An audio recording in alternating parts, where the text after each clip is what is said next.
Welcome to the Lara Jane Layton Show. This podcast is for you, the person who keeps putting others first. Your self-talk has held you back. You no longer need to take a second seat. Let's explore ways to overcome self-doubt. You can silence that inner bully voice and achieve your full potential. Here's your host, Lara Jane. Hello, listener. It's your host, Lara Jane, and I have another new best friend. I'm so excited. I love talking with all these wonderful people, and Rachel is here to talk to us today about managing our stress and how we need to start putting ourselves first. And all of this relates to our health and our wellness. And, you know, in my world, you can hide and hide and hide all you want on the inside and make a pretty outside, but it doesn't work until you can let people in. And when you've cleaned up your inside and you've taken care of managing that stress, having healthy relationships with you. And so, Rachel, I think you're going to do great at helping us to take care of us. Listener, Rachel's information on how to get a hold of her is in the show notes. And you can just jump down there. All the things we're going to talk about today, if we reference a book or anything, it's in the show notes. So, Rachel, talk to me about managing stress. I have definitely had my share of it. Yeah, haven't we all? I am super excited to be here. I am a holistic health coach and a functional medicine health coach. And so I talk a lot about stress and a lot about habits and a lot about really a lot of the things that people are not doing to prevent them from burnout, from fatigue, from chronic disease, things like that. And in today's world, stress is inevitable. It's never going to go away. There are probably only a handful of people in this world that don't live with any stressors. Lucky them. But for the rest of us, we are dealing with stress, you know, whether it's from our work, our family, our finances, our relationships, our friends, even. There's just so many different things that we get stressed out by. So what I do with my clients is really working on managing the stress, both at an emotional level and mental level, but also a physical level as well, you know, making sure that we are preventing the mechanisms that happen in our bodies when we have a lot of stress. So kind of taking care of it biologically too. So with a lot of my clients, really what we do first and what I like to talk about first with a lot of people is just where is your stress coming from? Because we all know that we have stress, right? We all know when we get stressed. You know I get stressed when I'm staying up really late at night because I don't know. I don't even know why I do that sometimes, but I know that when I'm staying up late at night, it's because I'm really stressed out. But really trying to look for the source of stress is kind of the first step, in my opinion. And sometimes we jump over that step. You know, for me, it's anytime something external doesn't meet my expectation. This is what I was expecting to happen, and now it didn't, and now I don't know what to do. So that for me is expectation is my trigger, and it's my expectation. I'm the one that needs to get rid of it. It has nothing to do with the outside world. Yeah, that like you kind of lose control a little bit. You're like, oh, nope, that's not what my brain thought was going to happen. And now I don't know what to do. I've learned to bite my tongue and give it a minute before I start responding, because if not, I'm not nice. Yeah. Yeah. That's awesome that you're able to really determine, you know, the specific things that trigger that stress for you.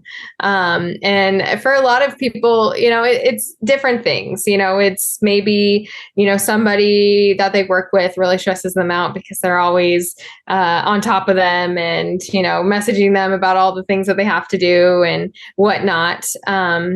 But regardless of the source of stress, I think identifying it really gives people power. It empowers you to then take care of it. It's just like self-awareness in other parts of your life. It's self-awareness of what's causing you that stress. And then for a lot of people too, I think it's really important to release the expectation to get rid of your stress.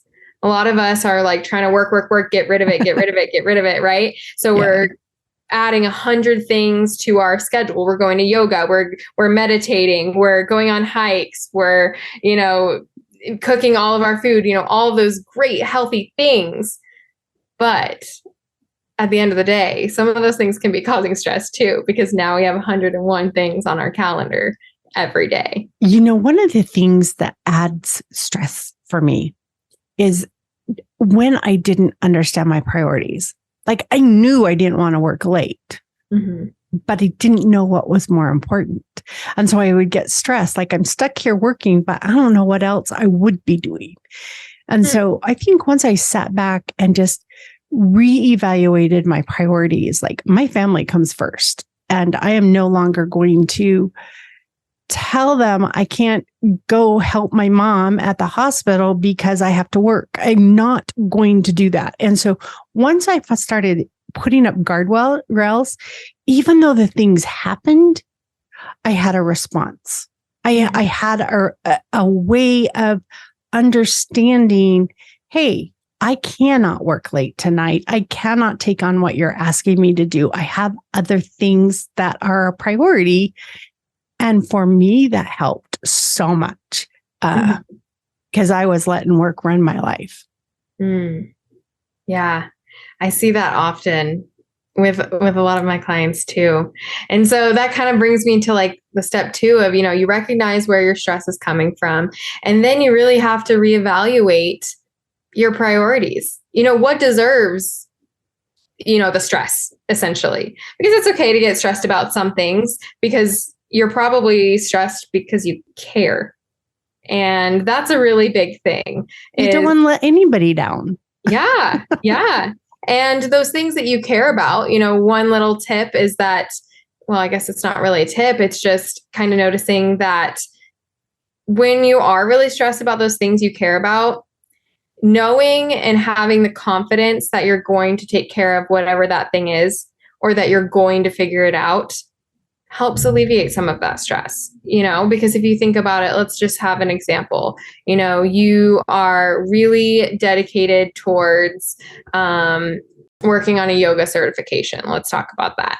And it's stressing you out because you've got to get however many hours completed and the education and, yada, yada, yada. I've done that twice. Really? Yeah. Okay. So you probably understand that, you've got all these things to do, but you really care because getting that yoga certification is, something that's going to bring you joy and really fulfill you. And it's a stepping stone for maybe your career or something like that. And just kind of stepping back and saying, you know what, I care about this thing and I know I'm going to get it done, because then you can fill in the blank with, I've accomplished this and I've accomplished this and I've accomplished this. And those were all things that I really wanted to do and I did them. So really kind of providing yourself with that evidence of, I don't have to stress over this because it's going to get done because I care about it.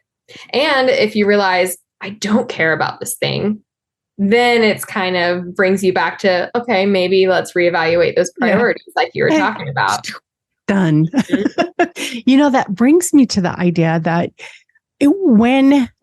so you have your triggers that cause this, yes, it's me, but you have that thing that triggers you. You have that prioritization, but things still stress you out. And my next thing is, it's because I don't want to forget it. And I try to keep it in my brain and I try to hold on to it. So I remember that I've got to take care of these other 3 priorities, but I still have this one I need to do when I can have the time. And for me, I learned my to-do list. I have a spot where I write it down. And at that moment, I no longer have to hold on to it. And the stress of wondering if I'm going to let the ball drop is now gone because it's written down. And when I have now finished the things I have committed to do, I can take the next one off the list based on my priority for that day, because my priorities change all the time. Mm-hmm. That's awesome. You're able to really figure out what works for you. And I think that's really a part of the process for some people because they've been doing things that aren't working over and over and over again. Maybe for some people, the to-do list is not the way their brain works. Yeah. It can overwhelm you very, very quickly. Some people, having everything scheduled, that brings them peace and that gets everything done and that reduces their stress. But then for some people, it's so overwhelming to see how many things that they have to do in one day.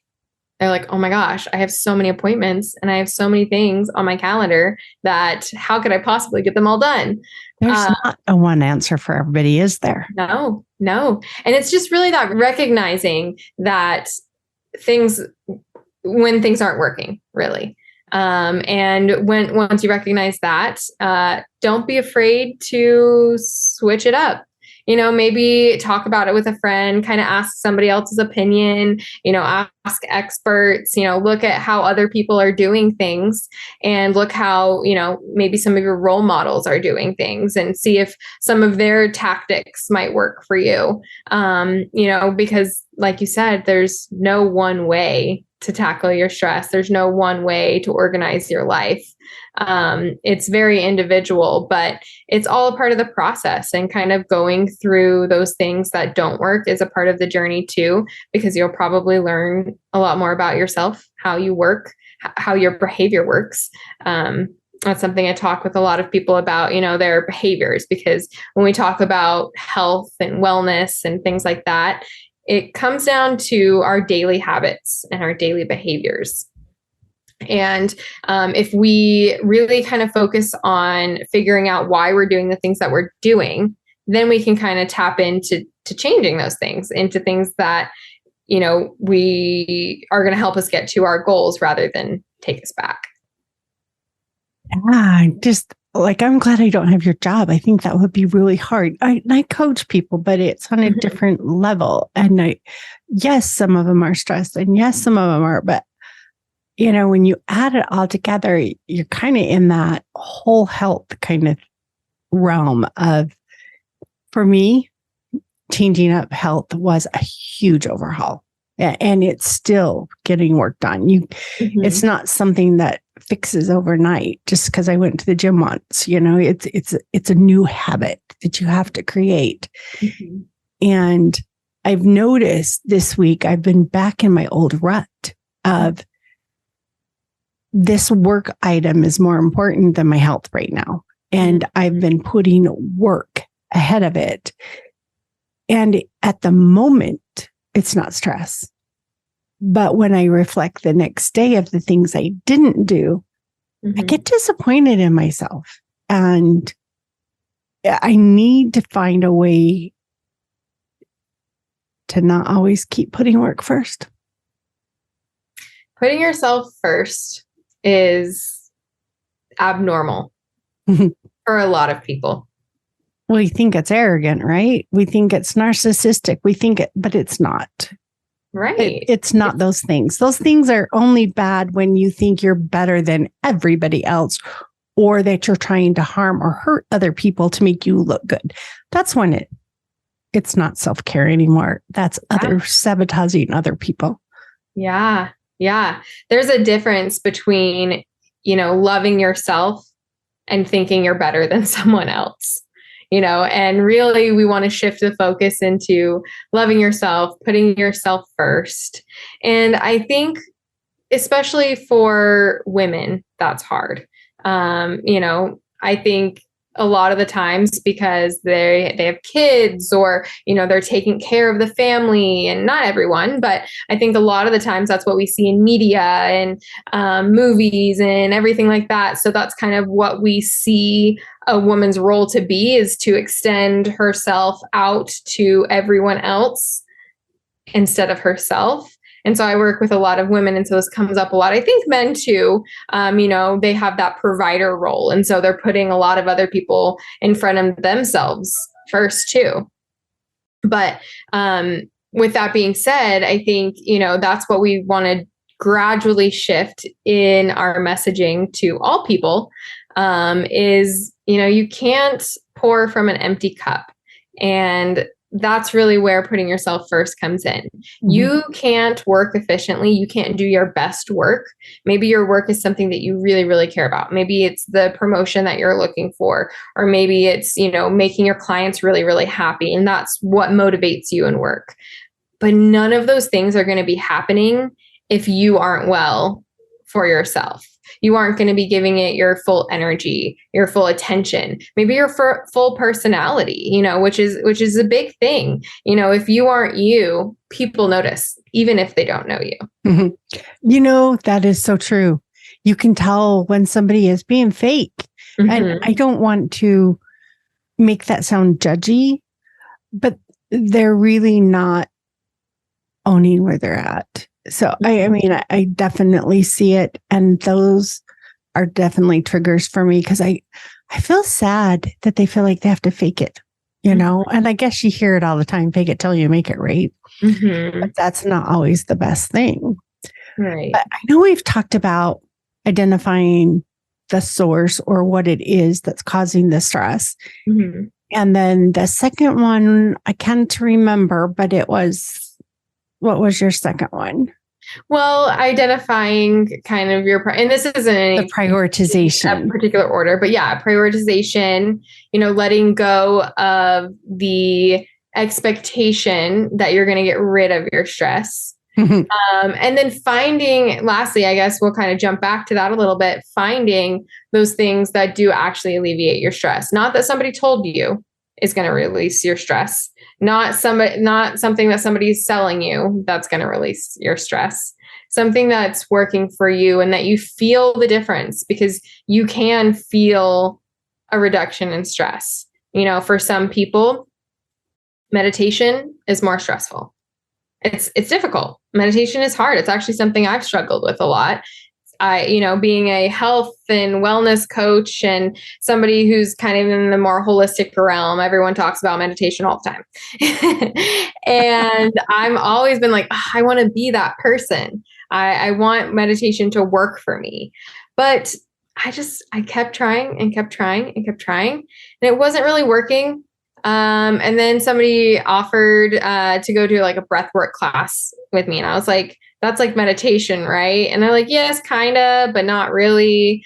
And I tried it, and that was a lot easier for me to adapt to and to learn and to flow with. And that was a way that released my stress rather than, I didn't keep trying and trying and trying the meditation because that wasn't working. But really finding those ways and finding the ways that reduce your stress for specific situations too. Sometimes maybe walking away from a situation that's stressing you out and, going for a hike or going for a walk is the appropriate way to handle that situation. But then for other things, maybe you just got to get that thing done. And that's what's going to take care of your stress. Oh yeah. Get it off the plate completely. Mm-hmm. I love that. I want to talk to you more about your struggles with meditation because that is not unique. That is not just you. Mm-hmm. So I want to take a quick break. When we come back, let's dive into more of or ideas, because everybody's different, ideas on how we can manage or overcome that meditation piece. Because if you can tackle it, you're going to reduce stress. So we'll be right back. This podcast is sponsored by Lara Jane Coaching. You're ready to silence your inner bully voice. Let Lara Jane support you with coaching. To schedule an introduction call, go to larajanelayton.com. Oh, Rachel, help me figure this out because I have to know the answer to everything, right? That's what Google's for. I want to be Google too. But when it comes to meditation, I know so many people that don't think they can do it. And I get it, because we see the picture of the yogi sitting for hours with their legs crossed and fingers in a cute little formation, and they're saying and that is what 99% of the vision. When I say meditate, that's what most people are going to see, is this person sitting. And I get why it is a distractor, or why someone says, I can't turn off my mind. I can't do that. But I think it's where we have this perfect vision of these very rare people that meditate. And then there's the rest of us, and so I want to know how the rest of us can meditate. Yeah.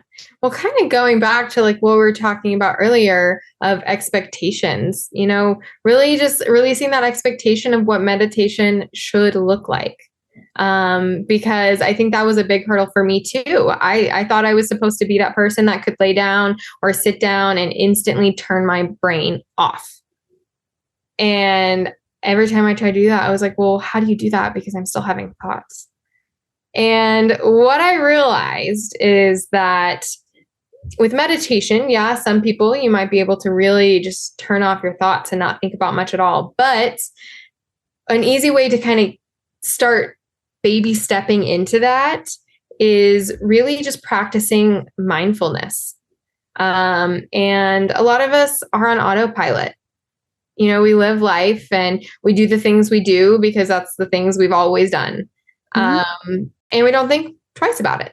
But I think really practicing the mindfulness is just noticing things. If you're sitting down to quote unquote meditate for the first time ever, just sit down, notice what your thoughts are doing, notice your breathing, notice the atmosphere, notice the environment. Now, I'm not an expert at all in meditation. But it is something that helps a lot of people managing stress, because we don't often have a few minutes out of the day to think through how we're feeling and what's happened and all those things. A lot of the times, if we have a few moments, we're thinking about what's next, what's tomorrow, what do we got to do later? And we kind of don't have that time for reflection and presence.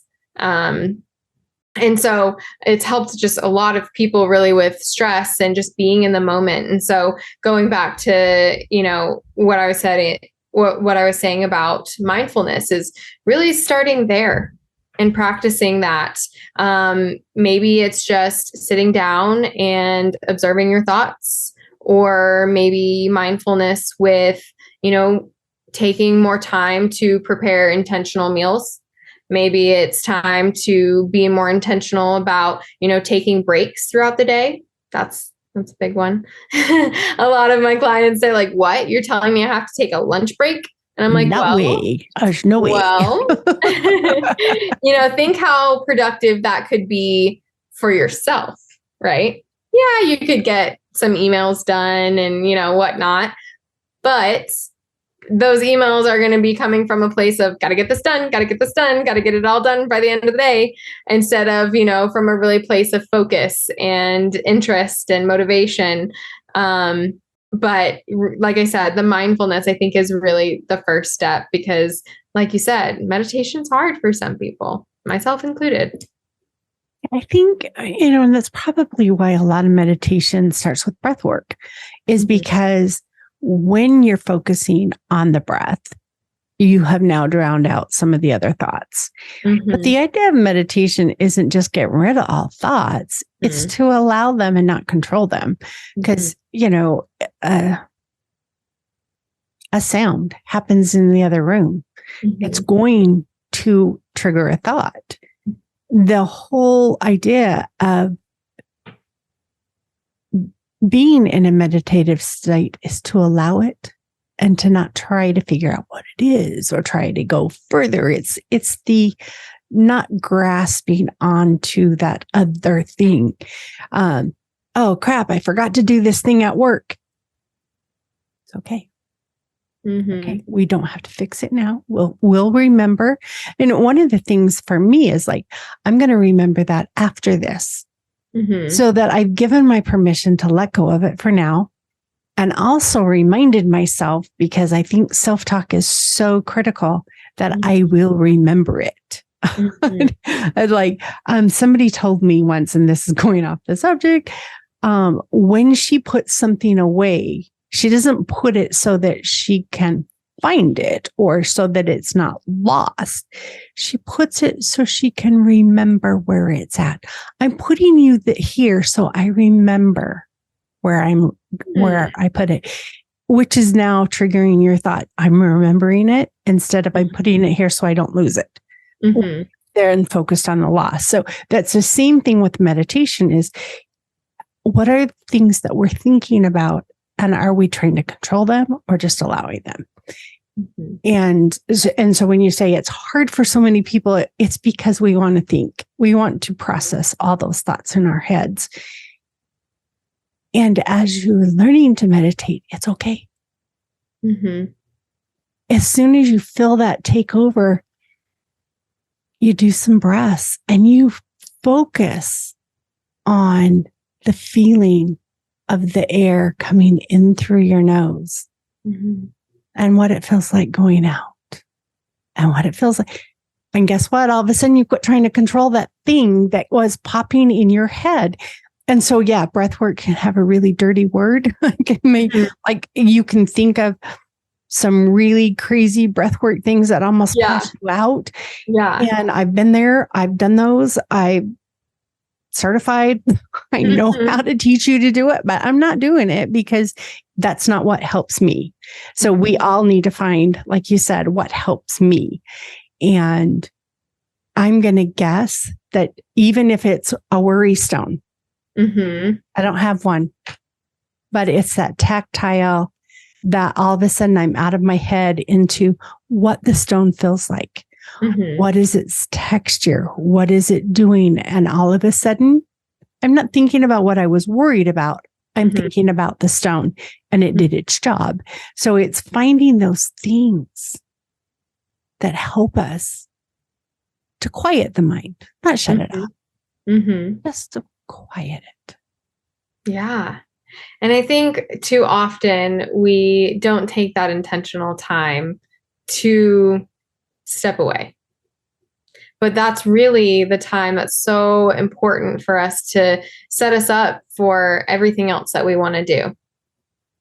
And I think that's something I talk to a lot of my clients about too, is really, kind of going back to stressors and things like that, is really just taking an outsider's perspective on situations. And I think that's why coaching works a lot. You've coached people, I've coached people, coaching, it kind of is that chamber of like, you're kind of reflecting back what someone is bringing you.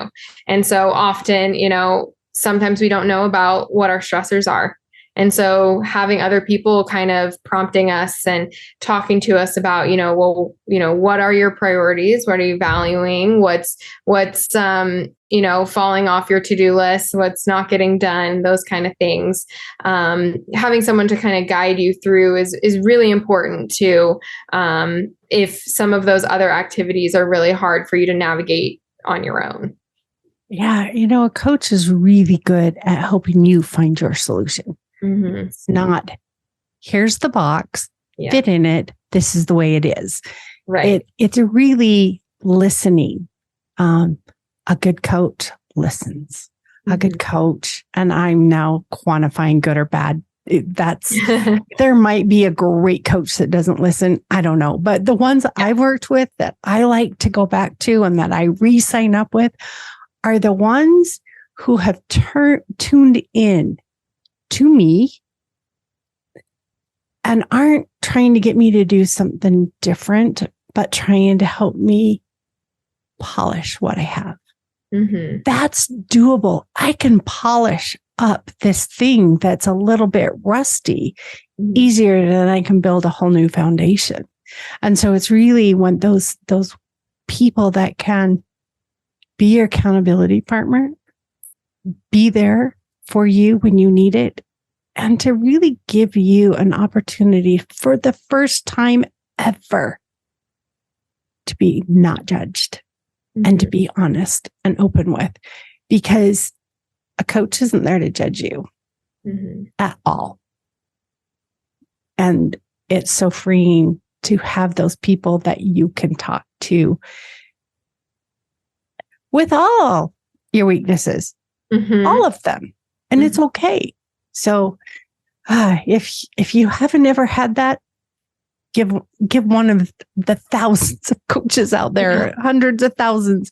One of them is going to resonate with you. One of them is going to be there and be the perfect solution for you. And I highly recommend reaching out and giving it a shot.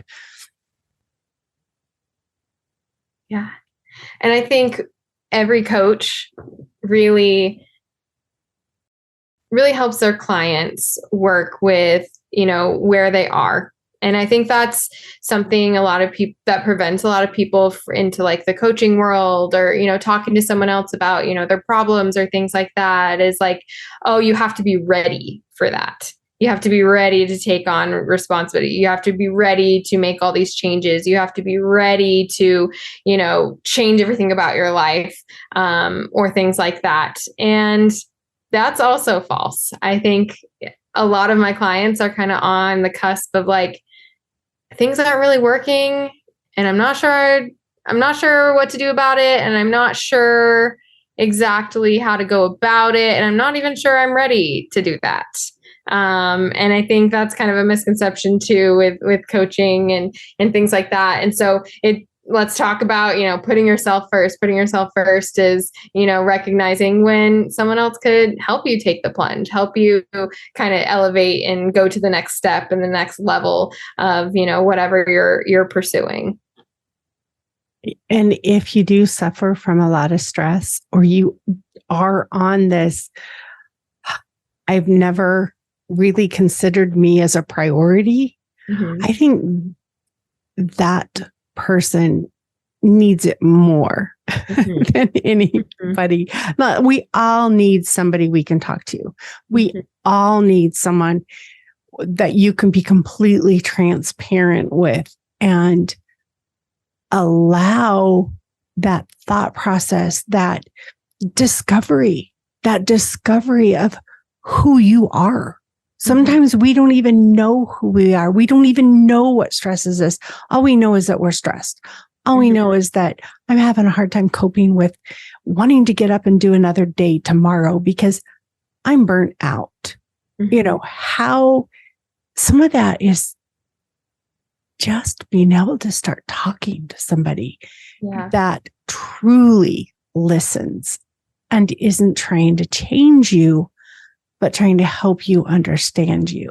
And I think that is so powerful when you truly finally understand who you are, what makes you click, what triggers the stress. And that can be days, weeks, months, depends on how buried those portions of you are. Yeah. And I love what you said about, really just making sure you have that support and someone to talk to.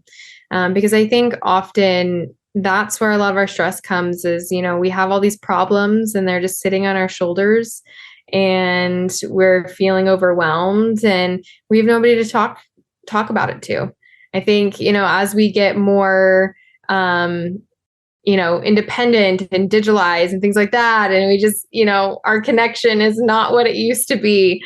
I think it's really important to prioritize making sure that you have community, you have your family, you have relationships, you have people that you are connected to.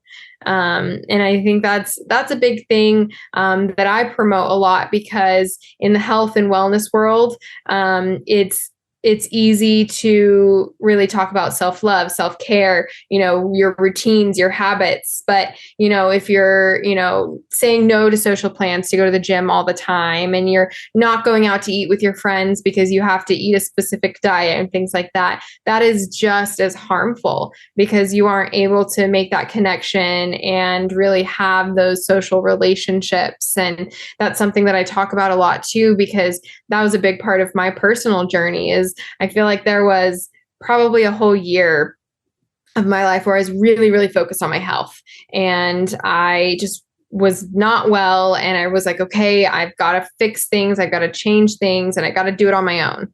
And I was getting better. I was figuring it out slowly. But I never really felt like I was completely happy or just, at the level of health that I was looking for, until I realized that I kind of pulled myself away from people. I pulled myself away from, a lot of those social activities and things like that, because I was kind of in that independent journey. And so I think that's something to consider too, is like to really prioritize making sure that you have those deep connections with friends and other people. And if you don't, start pursuing that. Which makes me want, I have definitely, I think having a tribe, having those people that you fit with is so important. But no, as we grow and we change and we become more and more aware of who we are, because there's layers of shit over top of who you are. And we have to, whether it's a health journey or a stress journey, or we have to layer those off one at a time. You're going to change. Your tribe may change. We need to be okay with finding and attracting new people. They may not. I've been so blessed with a husband that has changed with me. So we've been married 35 years, and we're not even close to the people we were 35 years ago, but we've grown and changed together. He would go to meditations and stuff with me, and he was like, I'm just here for her. He was there for him. He just felt uncomfortable. But you're going to find people that don't change together. And guess what? It's okay to move on. And I think that our society has been so plugged with, you must be broken if you can't hold on to another person. You must be, it's all your fault. And it's, you know what? Who gives a shit whose fault it is? I'm not comfortable with the people I'm around. I'm going to find the people that are comfortable around me. And that's what I support everybody in doing. If it's not me, if it's not Rachel, or if it's not, there is somebody out there that is going to mesh with you and help you uncover who you are and let you flourish. It's kind of like planting a seed. And you get it in the ground and you nourish it and you water it. Finally, you see a little teeny green thing poke up. I'm like, woohoo, it's living. And you keep watering it and you keep weeding around it. And finally, it gives you fruit, or it gives you a reward. It's okay to be on the journey. It's okay to still be underneath the soil with your roots growing and not popping your head up yet. It's okay. It's all part of the process. Yes. I see so many people that beat themselves up because they haven't been taught to be okay with their journey. You must be on the straight and narrow path. You cannot deviate off the straight and narrow path. Guess what? There's 1,000 other paths out there. I like the scenic route. I don't want to go all the way somewhere. I don't need to fly there. I want to go explore and see and learn and grow. So I'm on the scenic route. And someone else can take the straight and narrow path. It's okay. We're all going to get to the end. It's going to work. And I think thinking it's not going to be worth work is one of those reasons we are stressed. What if I don't go to heaven? What am I going to happen after I die? It's like all this stuff, and you're going to be fine. How do we teach people that, where they can just let go of what society and upbringing has boxed us in? I think it, again, goes back to that mindfulness, that presence of, we can be thinking about the journey ahead of us, but then we are so focused on the future and so focused on what's next that we don't appreciate those small things in the moment, because there are so many joyful, incredible, awesome things happening in our life. Even if we're going through some of the worst, the just most horrific times of our life, there are little bits. Those are silver linings that we may not catch if we're thinking 3 steps ahead. And I think that's a really, really important part to really navigate your journey in its entirety, is just taking each little step as it comes, because you can stress as much as you want about the future and of what's coming next, but you have also no control over that either. And you're taking away right now's joy. Yeah. Yeah. And what you do have right now is that control to feel what you can feel in that moment, or, look for those moments of joy and feel that, or look for those negative emotions. And you could also feel that, because that's okay too. And that is needed sometimes as well. Without the thunder and rain, the air doesn't stay clean. Without the cold, we don't get to regrow and shed all the old processes. So trees even shed everything that they learned and grew with this year, and they come back next year and start all over again. If we look at nature as our example, it so screams at us that it's okay. It's just okay. It's not good. It's not bad. It's just where we're at. And it's the very first podcast interview I did was with somebody, and their comment was self-reflection. It's the one, there's lots of things we talk about with everybody. Self-reflection. How did the day go? What went well? What didn't? How do I want it to go tomorrow? When we can take the time to reflect, it gives us the hope for tomorrow, not the stress for tomorrow, not the stress of wondering it, because we know that it's going to be good, because we see the good in everything that's happened. And when you look for it, you find it every day. You see what you focus. Yep. If you it's like when you first, I'm trying to think of something without using the same example I've used before, but at one time I used to do my nails. I saw everybody's nails. I noticed everybody's. And now I don't do them, and I don't notice anybody's. So hopefully nobody does their nails, so you don't notice mine. But it's that idea of what is important to you is what you see in others. And sometimes what we see in ourselves and what we're holding on to are the negative things that we wish we could get rid of. And then that is what we're seeing everywhere, because that's what we're focused on. We can let go of it. We can have hope. We can have, you can find the good in even what you would call some of the most evil things. What is that parable? Oh, it's not a parable. It's a story about a farmer whose son had a limp. And so he wasn't taken off to war. And I know you've heard this, and I could be totally screwing it up. And all the people in the community said, "Oh, you're so lucky that your son didn't have to go to war." And his was like, "We'll see." It's like, it may not be lucky.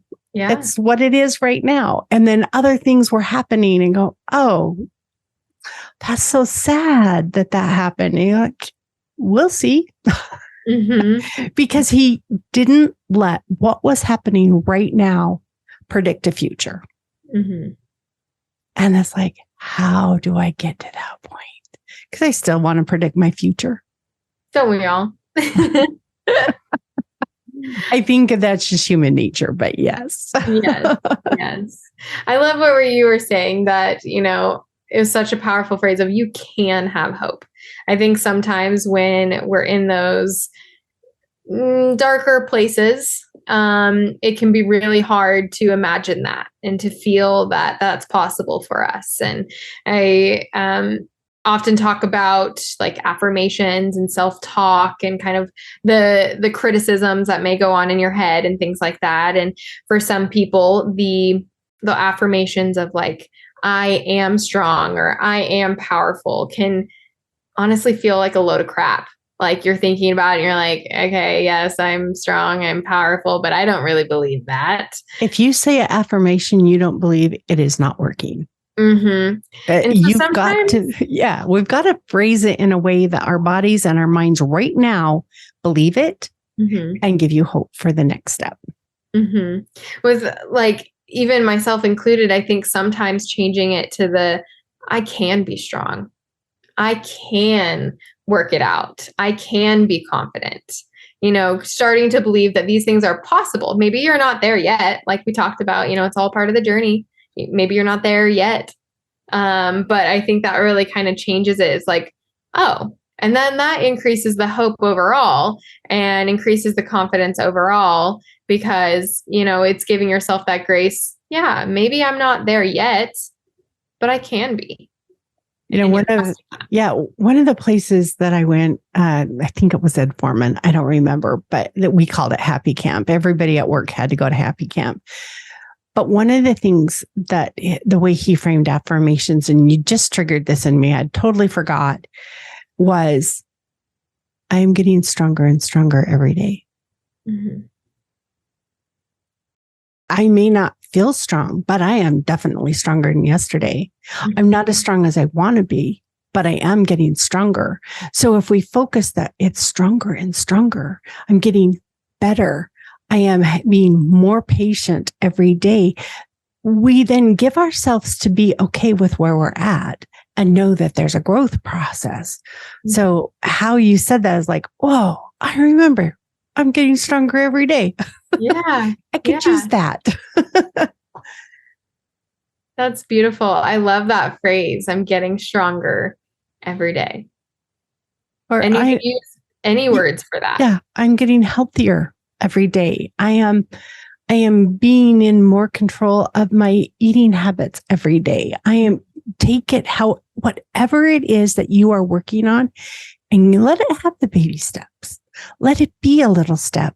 But I know if you've thought about it, tomorrow you will be stronger with it. It's not going to hold you back. And so it's knowing and acknowledging I am making progress every day. Celebrate. So I love it. Yeah. Celebration is key, like you talked about with self-reflection and just really reflecting on all those things that you are doing well, because then it builds your confidence and your self-talk and all of those things to, get to where you want to be going. Let's go there. Yeah. So we are getting towards the end. So let's think of what we need to do to wrap this up. And when we came in, we were talking about managing our stress, putting ourselves first, and how health relates to those things. And we talked about identifying your triggers or the thing that brings stress to you. We talked about experimenting with different ways of overcoming it. We talked about meditation and learning to be mindful of being present. And when I want to say it's just knowing that right now is the only thing you have control over. And it's a tough one because we want to control everything forever, and so what other last minute pieces of wisdom would you like to share with us?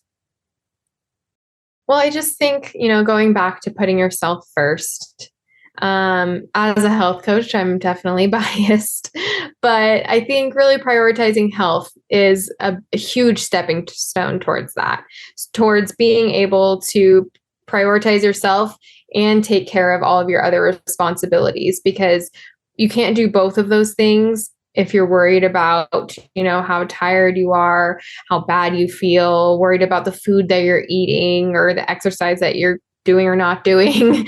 Really kind of focusing on some of those primary fundamental things to take care of yourself, because those things become stressors instantly. The moment you start to feel sick, the moment you start to feel, like you are, aging or something like that, that becomes part of your day-to-day stress. And so that's one thing that you do have lots of control over, because these are just choices and habits and things like that. They're not easy, but we do have control over a lot of them. Yes, we do have control. Even when you're not controlling it, you have control to not control. Mm-hmm, exactly. We have choices. Yep. I love it, Rachel. I really, there's a lot of things that I had forgotten that you brought to my attention, and that I think is going to be great for our listener and for me and for everybody that I know, because they're going to see a new me tomorrow. Because every day I wake up a new me. What about you? Yeah, every day. It's a brand new day. I don't have to wait for New Year's to start over. I can do it every day. So thank you so much, listener. Rachel and I are not medical or mental professionals. We are here for entertainment purposes, people that have struggled and found our way out of the pits, and just simply want to help any way we can to get anybody else who wants out of that pit up and out. All of Rachel's information is in the show notes. Go check her out and stay tuned for the next episode. Are you tired of waking up exhausted? You are not alone. If you're looking to take your life back, let's start with the simple step of adjusting your self-talk. Stay tuned for the next episode with your host, Lara Jane. Remember to follow the show so you don't miss a next simple step that you can use to feel more confident. And please leave an honest review.